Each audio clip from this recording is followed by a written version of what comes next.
Дахилгагүй охин Цүмүги түүний ганц бие аав Кохе хоёрын өдөр тутмын амьдрал хоолны ширээ тойроод өрнөнө. Ээжигээ алдаад ганцарсан охиндоо инээмсэглэл бэлэглэх гэж аав нь хоол хийхийг сурч эхэлнэ. Тэдэнтэй хамт хоол хийж, инээлдэж, уйлж, өсөж төрнөж буй амьдралын энгийн атлаа гайхалтай мөчүүдийг мэдрээрэй. Энэ бол амттай хоол, гэр бүлийн хайрын тухай түүх. Шөнжин ажиллаж ширээн дээрээ унтсан аавыгаа сэрээж буй нөхнийг Цүмүги гэдэг. Харин аавыг нь Кохе гэдэг. Хүнсээ цуглуулж амжаагүй хувцааж угаах завгүй тэдний нэг өдөр эхэлж байна. Гэрээсээ гарахдаа цаваа сэргэлэн дуугаар ээжийнхээ зураг руу хараад баяртай гэж хэлнэ. Аав нь охиноо цэцэрлэгт нь хүргэж өчгөөд ажилдаа явлаа. Охины аав сургуульд багшилдаг. Хамт ажилдаг хүн нь маргааш үдшилтэд ирэх үү гэж асуусан ч ганц бие аав боломжгүйгээ хэлнэ. Тэр багш охины аавыг турхаа байна шүү. Хоол сайн идэж байгаа юу гэдэг. Бас өөр нэг эмэгтэй багш өөрөө хоолоо хийдгүү гэж асуув. Тэгсэн манай хүн өөрөө хоол хийж үзтэл охин нь ийм царай гаргасан гэд багш нарт харуулдیں۔ Тиймээс хөвчлэн дэлгүүрээс бэлэн хүнс авдаг гин. Түүний эхнэр нас бараад 6 сар өнгөрчээ. Орой гэртээ ирэхэд нь охин нь бэлэн хоолоо идээд сууж байдаг. Охиныг нь сургуулиас асрагч нь авч гэрт нь хүргэдэг. Аав нь гэртээ ирээд ажлаа үргэлжлүүлж л байгаа харагдана. Амралтын өдөр болоход угаалга хийж гэрээ цэвэрлсэн хоёр маань сакура цэцгэлснийг харахаар явдаг. Тэр хоёр модны хажууд суугаад нулимс туслуулан хоол идэж байгаа нэг эмэгтэйг олж харна. Охин эмэгтэй дээр очиод зүгээр үү гэж асуув. Харин тэр эмэгтэй зүгээрээ амттай болохоор нь уйлж байсан юм а гэж хариулдаг. Ганцаараа байгаадаа гуниглаж уйлаагүй юм гинэ. Цүмүгийн маань тийм амттай юм уу? Амар амттай юм уу гэд дахин асуудаг. Ийм их амттай юм уу гэд дээш үсрэнэ.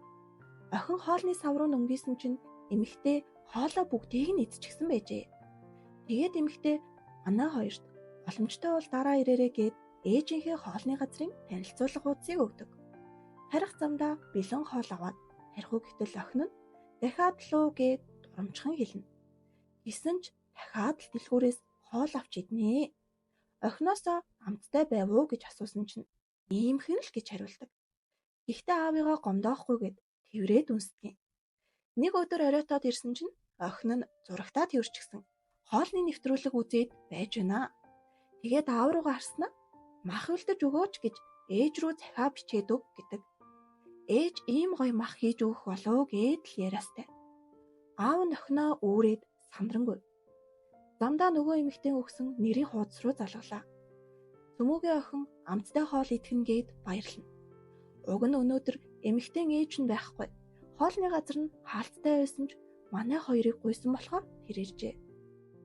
Охин үүнийг сонсоод амттай хоол байхгүй юм уу гэсэнд тэр эмэгтэй байгаа гэдэг. Гэсэн ч гадагшаа гараад ээж рүүгээ залгаад сууж байна. Удаач агшааж чадахгүй гэж амттай хоол өгнө гэд хэлчихэж. Анх удаа л будаа агшиж байгаа бололтой. Охин аавдаа тантай хамт хоол идээгүй зөндөө удсан байна шүү гэж хэлдэг. Тэр эмэгтэй гээд байсан чинь энэ охин манай хүний ажилдаг сургуульд сурдаг сурагч байсан юм байна шүү. Түүнийг Идаг Хотори гэдэг. Тэр анхнаасаа л багшигаа хараад таньсан ч манай хүн л сурагчаа хараад таниагүй байж. Удаа агших хооронд Цүмүги бараг унтчихлаа. Охины аав харин эхнэрийгээ санан гониглно.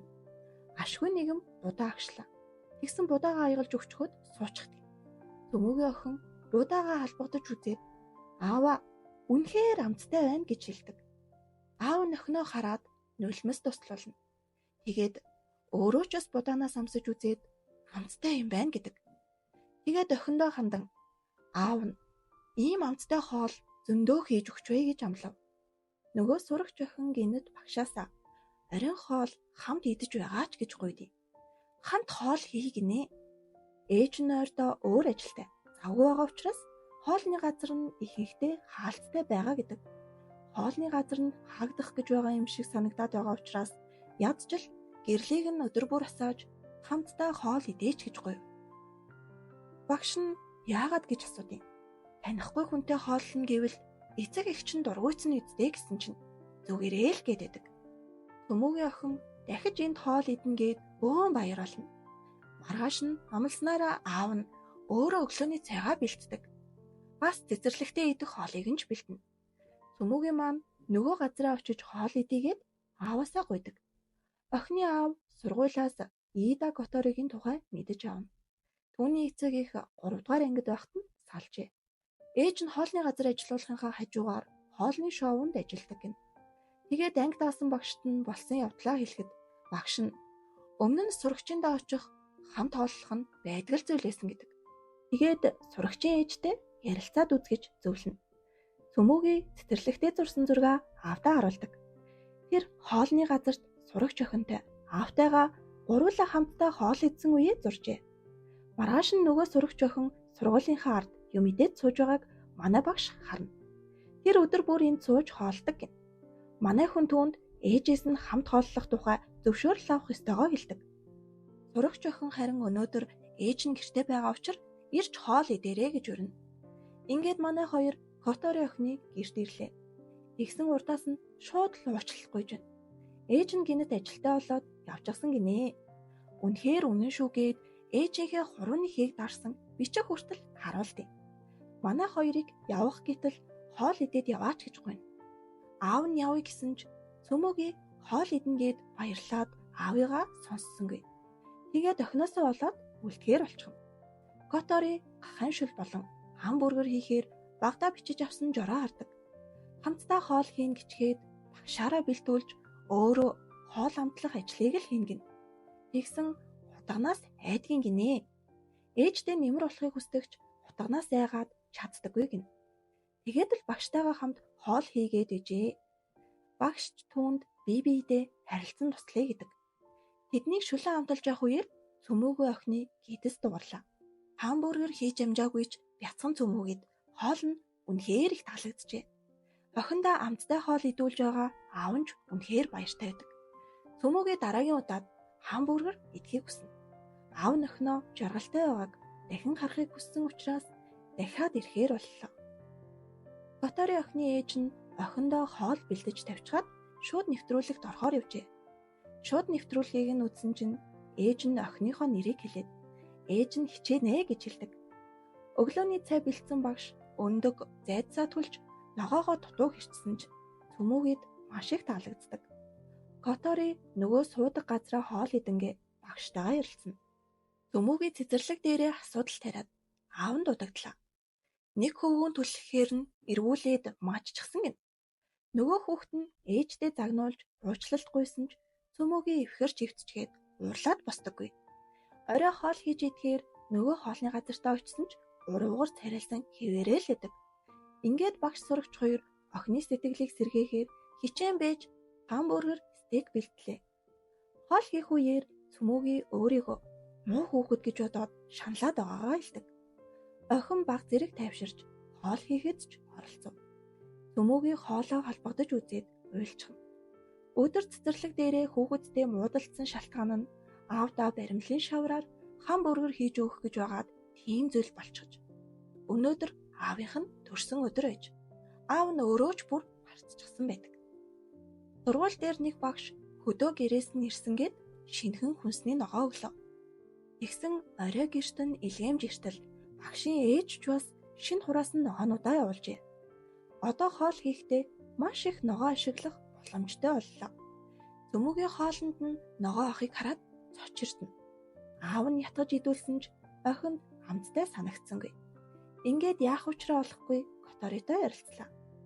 Харин Котори түүнд хүүхдийн хэл их мэдрэмтгий гашуун зүйл идэхээр аюултай гэж боддог байх л та гэж хэлдэг.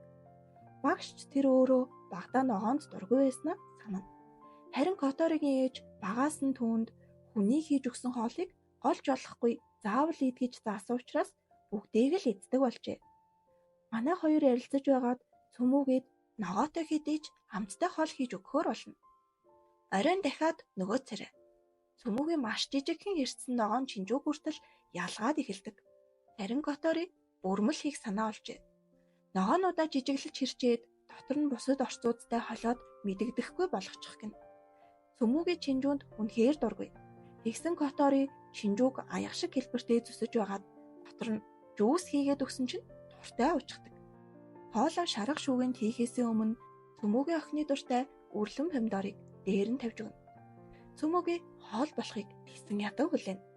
Ингээд бяцхан охин өөрийнхөө дургүй чинжүүг орсныг ч мэдэхгүй хоолоо амтархан идлээ гэж бодтол үгүй ээжээ.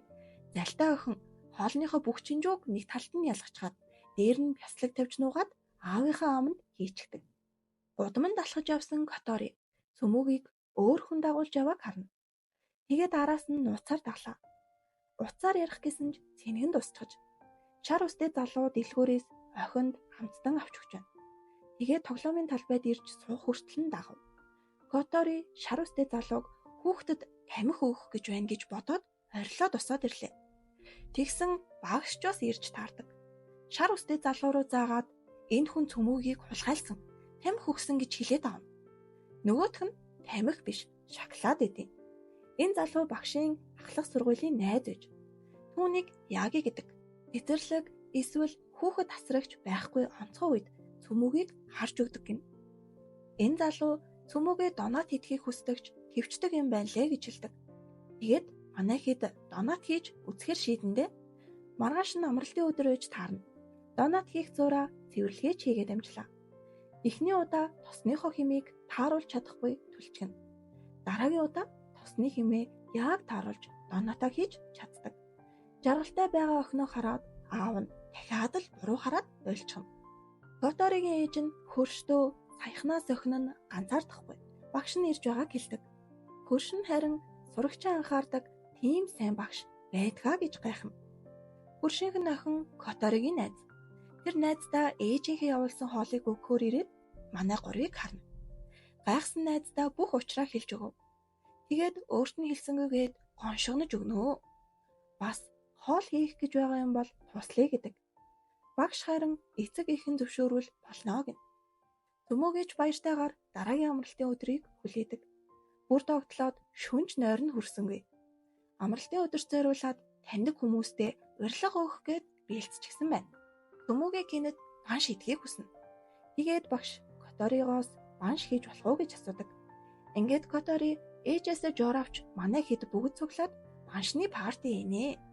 Багшийн найз Яги, Которигийн найз хоёр хоол хийхдээ сайн болохоор нөгөө гурав маань хоолны шоу үзэж байгаа итайл байдیں۔ Шууд хараад дагаж чадахгүй. Удаа харуулж болох уу энэ гээл шар үстэй залууг баншаа жимхэх үед нь хараг биширлээ. Цөмөгийн хүртэл дунд нь орчихсон.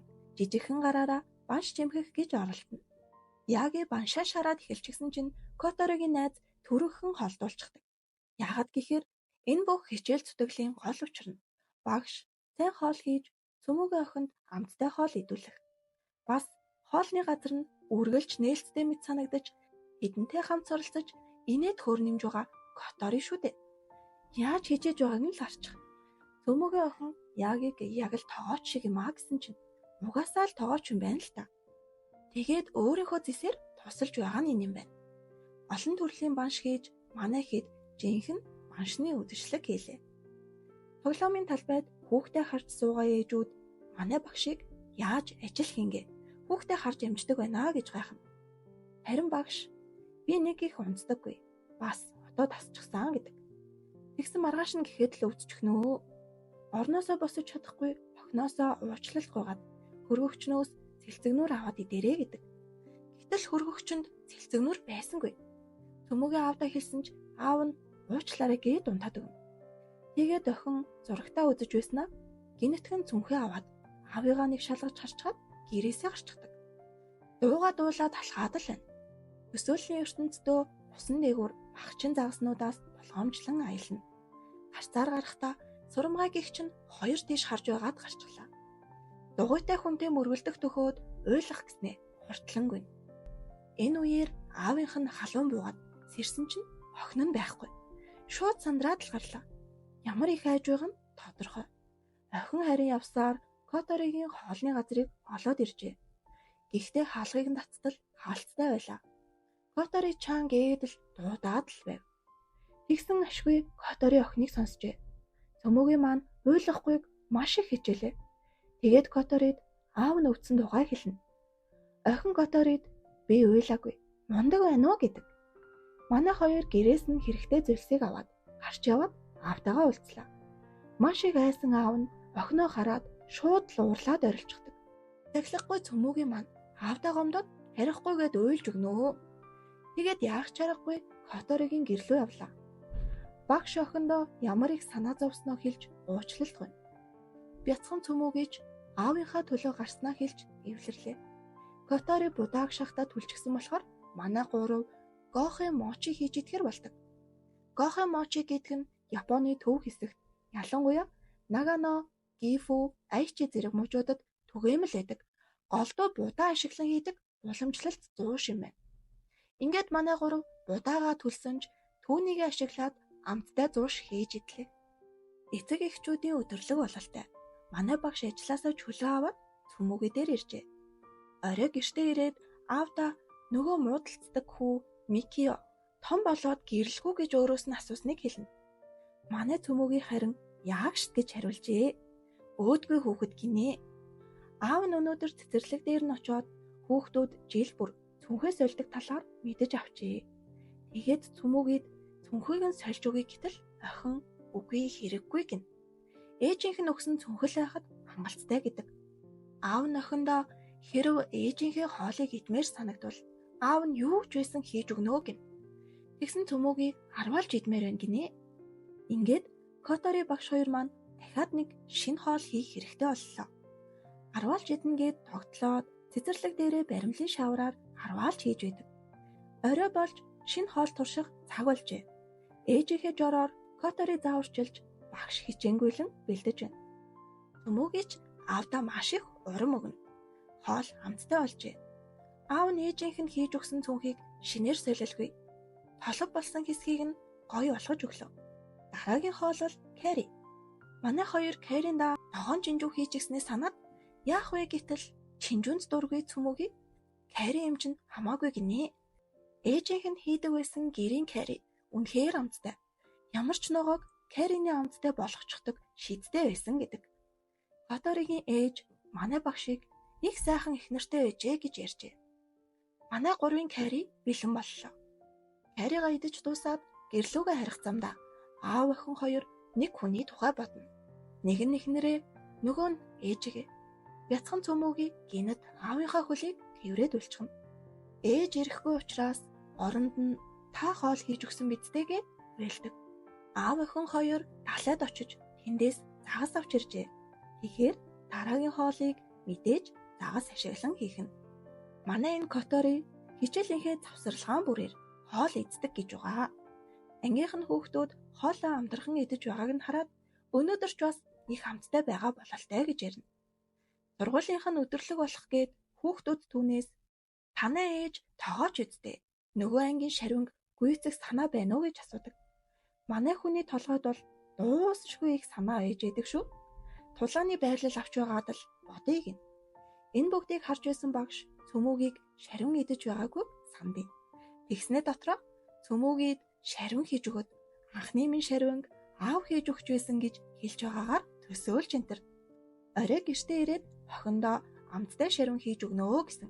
Нөгөөх нь та дандаа л хоол ярьж байх юм а гэж аавдیں۔ Охидын талаар яриач гинэ. Аав нь юу болсныг нь асуулаа. Өнөөдөр цэцэрлэг дээр нь нэг охин гомдоочихжээ. Манай жижигнийг хачин охин гэж хэлсэн байгаамда. Аав нь маргааш очиж ярилцъя гэсэн чинь за одоо бол шарвингийн талаар ярьж болно гэдэг. Аав нь уг нь нөгөө хүүхдийн ээж багш нартай нь ярилцаад явсан ч нөгөө охин нь бүр зэхэн зохон гээд бүтэхгүй. Өөрөө жинхэнэ хачин охин бололтой.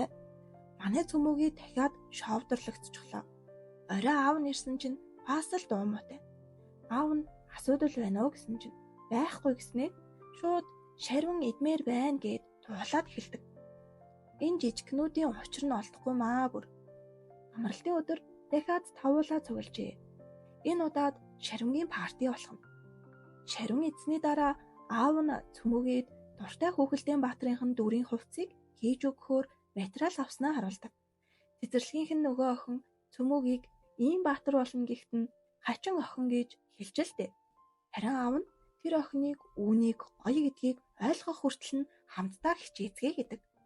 Маргааш нь манай цөмөөгийн аавынхаа хийж өгсөн хувцсыг өмсөөд нөгөө охинд харууллаа. Тэр охиноос гадна бусад хүүхдүүд ч Өхөөртөм юм аа, гайхалтай юм аа гин. Ингээд найзуудтайгаа эвлэрснийг нь аав нь холоос хараад тайвширлаа.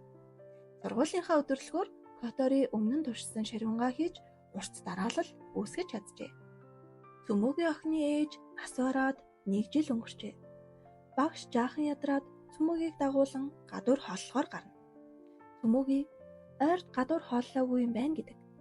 Өмнө нь үргэлж гадуур хооллож эсвэл дэлгүүрээс худалдаж авдаг байсан ч одоо орой бүр аав нь охиндоо халуун хоол өгөх болжээ.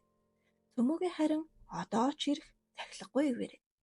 Аав нь хоолны газарт ороод эндхийн хоолыг өөрсдөө хийж иддэг гэд хэлчихсэн чинь тэр хоолны газар нь бэлэн болчихсныг л өгд юм байна. Тэгээд аавыгаа худлаа ирсэн гэд уурлаад тэнэгтэж өгөндөө Которигийн ээж дараа 7 хоногт амрах тул багш шиг охинтойгоо ирж хоол идэхийг урьжээ. Манай багш харин охинтойгоо муудалцчихсан тухайга Которид хэлсэн чинь тэр хоолыг нь бүгдээрээ хийж идэхээр болчихгүй ачхавдээ. Ууртай охин хуралсаар л байна. Ангийнхан нэг найз ээжигээ огт уурладаггүй, ээлдэг хүн гэж ярьжээ. Харин нэг найзынх нь ээж уурлахаараа үнэхээр амар гин.